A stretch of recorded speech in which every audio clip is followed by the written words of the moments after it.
2 de la tarde, vamos con una noticia también que estoy completamente segura que le va a interesar, porque es hablar de quizá una de las fragmentaciones que puede llegar a tener el régimen, que son los militares en Venezuela. Siempre hemos dicho que no se espere quizá una explosión desde afuera, sino una implosión desde adentro, con apoyo, por supuesto, que está ahogando este régimen, pero propiciado desde adentro. Nicolás Maduro ha ascendido a general de división, al embajador de Venezuela en Colombia. ¿Qué hay detrás realmente de esta decisión? ¿Qué está pasando puertas adentro? Ya hemos visto algunos movimientos raros, por ejemplo, que no se permitan a algunos militares que puedan ascender, sus promociones puedan ascender. O el otro día, por ejemplo, que se les hizo jurar a los altos mandos militares lealtad ante Maduro. Yo creo que Maduro es consciente de ese desquebrajamiento que puede existir también, de esa grieta que puede existir también dentro de las fuerzas militares. Y oiga, con 50 millones de recompensa en su cabeza, ya no es solamente el miedo a los mercenarios o a las fuerzas militares de Estados Unidos, sino también a lo que tiene a su alrededor. Para hablar sobre todo esto está con nosotros una invitada muy especial, Sebastiana Barráez, periodista de Infobae, especializada en información de las Fuerzas Armadas de Venezuela, a quien me da siempre, como siempre, muchísimo gusto, Sebastiana, saludarte. Hola, Marianne, el gusto es mío. Un saludo para ti y la audiencia. A ver, en un acto que muchos consideraron risible, pero que oculta la estrategia que tiene el régimen venezolano con las zonas fronterizas, Maduro ha ascendido ahora a un general de división, al embajador ante Colombia, a Carlos Eduardo Martínez Mendoza. Le asciende a general de división. O sea, ¿cómo se puede llegar a entender eso? Bueno, es parte digamos, de esta burla y desesperación que tiene Nicolás Maduro ante la operación que está desarrollando Estados Unidos en lucha contra los cárteles del narcotráfico en el Caribe. Y no es casual, Mariana, el nombramiento de este general, el ascenso de este general de brigada general de división, ya en retiro, es decir, porque ya estaba fuera. Ese es un oficial que pertenece a la promoción en la que se graduó Hugo Chávez Frías, es decir, la de promoción 75. Así que hace muchísimo tiempo debería estar fuera de la institución armada. Y Nicolás Maduro lo nombra, y yo hago énfasis en esto, porque además este oficial fue parte del cerrado equipo que participó junto con Rodríguez Chacín en el inicio de lo que se pensó que podía ser un acuerdo de paz con el Ejército de Liberación Nacional. Y digo, ¿por qué este énfasis? Porque el ELN tiene una vida clave, Ujú. activa en Venezuela, en la relación con el régimen venezolano y especialmente con Nicolás Maduro. Dime algo, porque, a ver, hay muchas cosas de Maduro que son irrisorias. Una de ellas, por ejemplo, cuando empezó a dar cuenta de la cantidad de milicianos y milicianas que estaban al servicio de la patria. Después dijo que abría los centros para que la gente pudiera alistarse. Hablaba de 4 millones, 4 o 5 millones. Oye, entendiendo a la gente que votó realmente por Maduro, que ellos mismos reconocieron en las últimas votaciones que ganó Edmundo González Urrutia, después de que ellos, o antes de que ellos usurparan la presidencia, 4.5 millones de milicianos no me salen las cuentas. Ya no vamos a hablar de la calidad o de la preparación o del armamento o del equipamiento, solamente en una cuestión de número. No me cuadra. ¿Cuál es realmente? Y además, si tiene que echar mano a los milicianos, ¿eso significa entonces que no cuenta con un ejército, que no cuenta con un ejército del aire, un ejército de tierra, una marina? ¿Cómo se puede percibir eso? Precisamente esa última pregunta tiene toda la lógica. Es decir, si se supone que nosotros tenemos una Fuerza Armada que ellos han Claro, venido pregonando, que está muy bien preparada, ujú, entonces, ¿por qué recurrir a los milicianos? claro. ¿Y de dónde sale la cifra de los milicianos? Bueno, Marian, en Venezuela han obligado a todo el personal, a todos los funcionarios públicos a ser milicianos.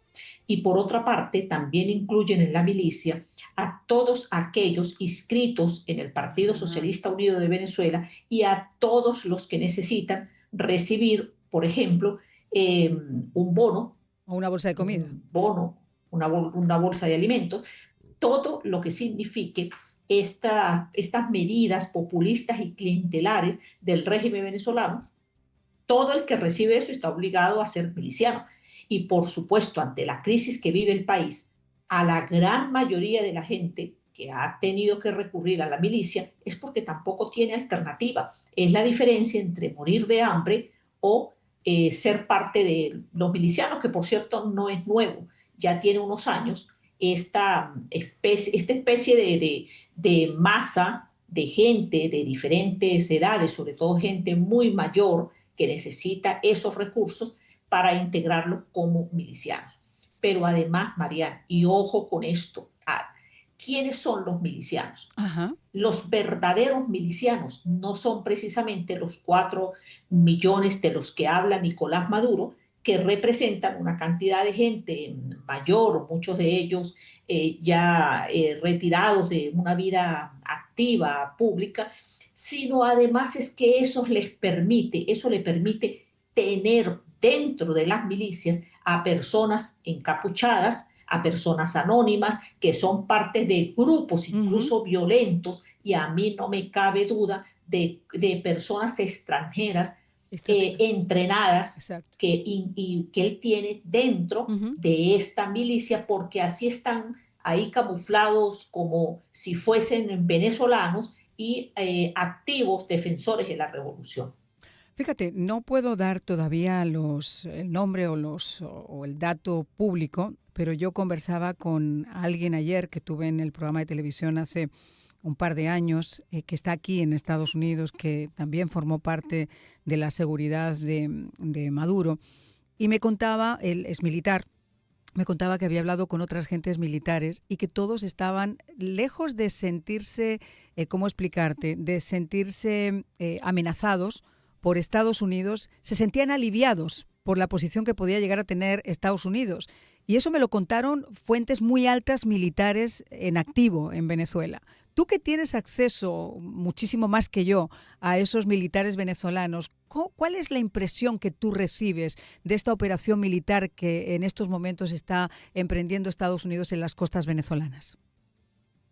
Fíjense, María, yo no había querido utilizar esa expresión, pero es que exactamente me han dicho lo mismo. A mí me dijeron eso No ayer y te digo, solo, yo no me atrevo a decirlo hasta que no me permitan traerle en exclusiva al programa para que él mismo lo cuente.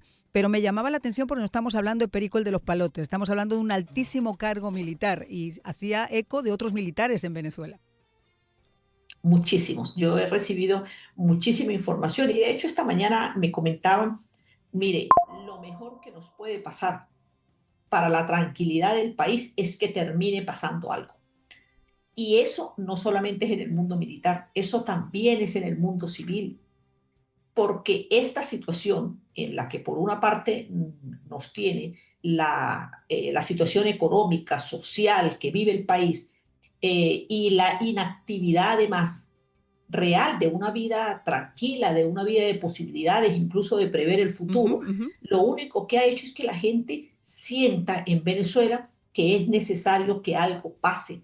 Y sabe que es increíble que muchísima gente de las propias filas de la revolución bolivariana están Ajá. abogando porque eso pase exactamente tal cual. Ahora, vamos a hablar un poquito de, aquí nosotros no tenemos una bola de cristal, sí somos muy cautelosos y lo he sido desde el día primero, no solo porque no soy venezolana, sino porque soy periodista y porque cuando uno da este tipo de informaciones se tiene que basar en hechos y no en deseos. Lo que están en las redes sociales y mucha gente que se siente periodista y que quiere dar la noticia al minuto, están tomando el Palacio Miraflores, están sacando a Sí. Maduro, no, eso nada de eso está pasando. Esta mañana alguien me decía a mí también, no, porque Estados Unidos no tiene por qué poner los muertos que no ha puesto Venezuela. Le dije, hombre, vamos por partes. En primer lugar, me parece un agravio inmenso. Usted no sabe la lucha que ha podido tener el pueblo venezolano, la cantidad de presos que hay en las prisiones para poder llegar a donde han llegado en este momento. Pero además que no se está hablando de una intervención armada por el momento. Aquí no se está hablando de nada de eso. Está hablando de una presión una presión gigante que se está ejerciendo en esos mares contra el narcotráfico y contra uno de los balones de oxígeno del régimen hasta este momento. Y después si hay una extracción y si hay gente en Guyana y si hay gente en el Esquivo y si hay gente que esté dentro de las propias fuerzas militares o que esté dentro del propio círculo político de Maduro, porque 50 milloncejos son 50 milloncejos, o si Prince y su grupo están ya dentro de Venezuela para cobrar los 50 millones, eso lo vamos a ver cuando ocurra, porque nosotros no tenemos forma de poder adivinarlo ahora, Sebastiana. Exactamente. Y además porque yo creo que es importante esa precisión que haces, Mariana, sobre qué es lo que motiva a Estados Unidos a empezar esta ofensiva contra los cárteles del narcotráfico. Y yo creo que en esto los venezolanos tenemos que ser muy realistas. Aquí no se trata de que por razones altruistas se esté ejerciendo una acción, porque bueno, los venezolanos pasamos por una situación económica difícil y pare de contar, sino porque Estados Unidos ha determinado que lo que ocurre en Venezuela con el caso del narcotráfico le ha causado graves daños a los Claro. intereses estadounidenses. Y fundamentalmente eso es lo que motiva la operación contra los cárteles del narcotráfico. Y me parece absolutamente lógico, no solamente porque en la lista de de las 8 organizaciones mencionadas por la fiscal Pamela Bondi como las organizaciones criminales, narcotraficantes, terroristas, hay 2 venezolanas, es decir, el Tren de Aragua y el llamado Cártel de los Soles. Que quiero precisar, Marian, si me lo Por permites, supuesto. ¿qué es el Cártel de los Soles? Porque es que ha habido demasiada confusión en relación con esto. El Cártel de los Soles no es ni tiene la estructura de lo que fueron los cárteles Ujú. que hemos conocido a través de la Claro. historia y que son, por ejemplo, como en el caso colombiano, Cartel de el Cártel de Sinaloa o el Cali de o el Cártel Cali. de Ujú. Medellín, el Cártel de Sinaloa, exacto. No, en Venezuela lo que ocurre es muchísimo más grave, porque el narcotráfico Es un llegó al estado. poder Claro. exactamente, que fue el sueño de Pablo Escobar.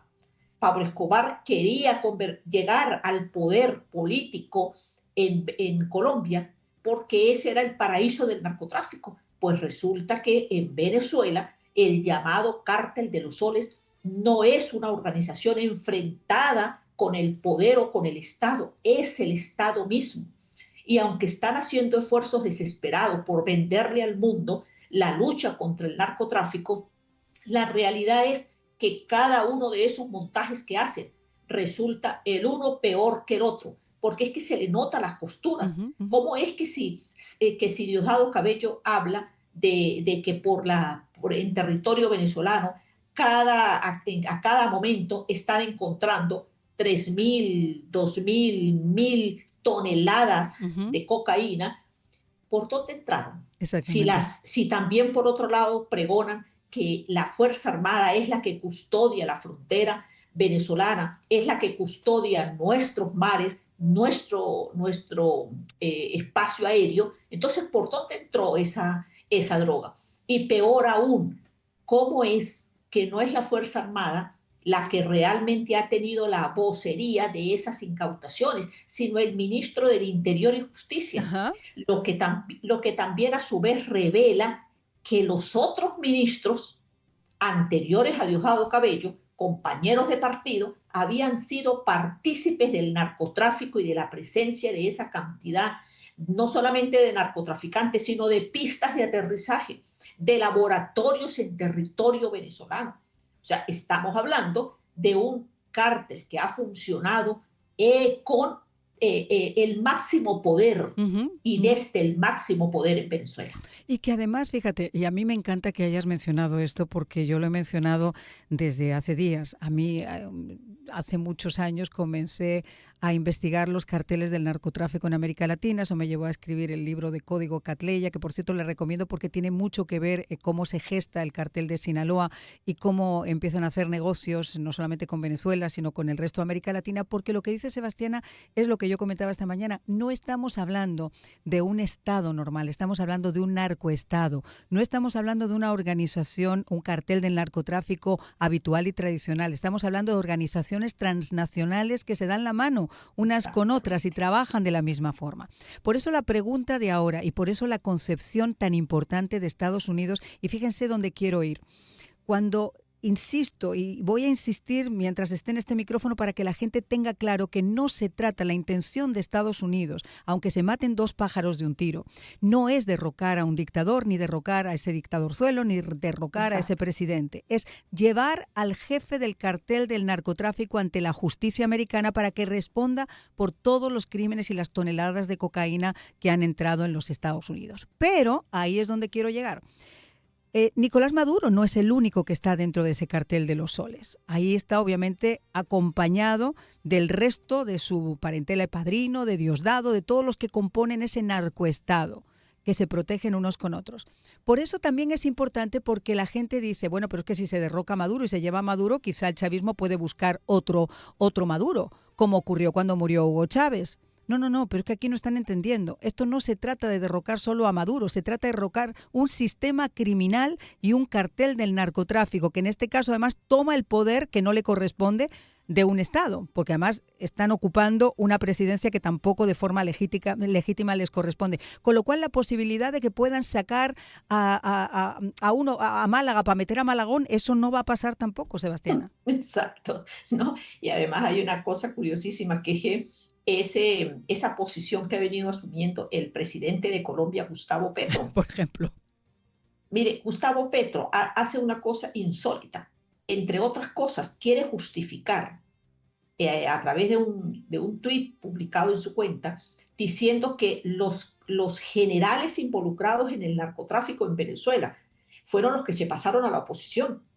O sea, el caso ahí es que Petro pretende encubrir a que el mayor general del ejército, Hugo Armando Carvajal Barrios el Pollo, no es que era un general cualquiera que se pasó para la oposición, como dice él, fue el jefe de inteligencia de Hugo Chávez y de Nicolás Maduro. Duró más de una década en esa posición. Fue un hombre clave del poder, pero además muy relacionado, muy cercano al poder político, que a última hora pretendió, asumió decir que apoyaba a Juan Guaidó como buscando un oxígeno porque necesitaba salir de Venezuela ante la persecución de otro compañero y socio amigo que él tenía dentro del partido de gobierno. Entonces Petro está intentando manipular a la opinión pública diciendo que no existe el cártel de los soles, sino que existe otra Ujú. organización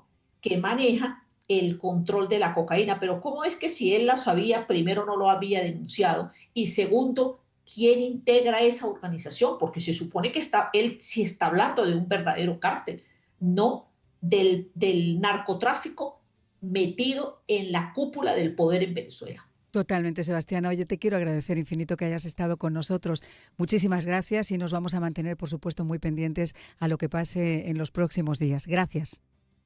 Gracias a ti, Mariana, y a tu audiencia.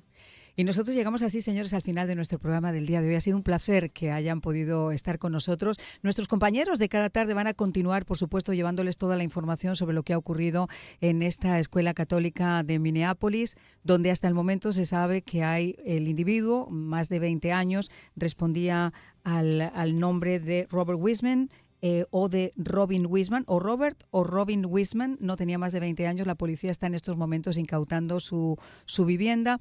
El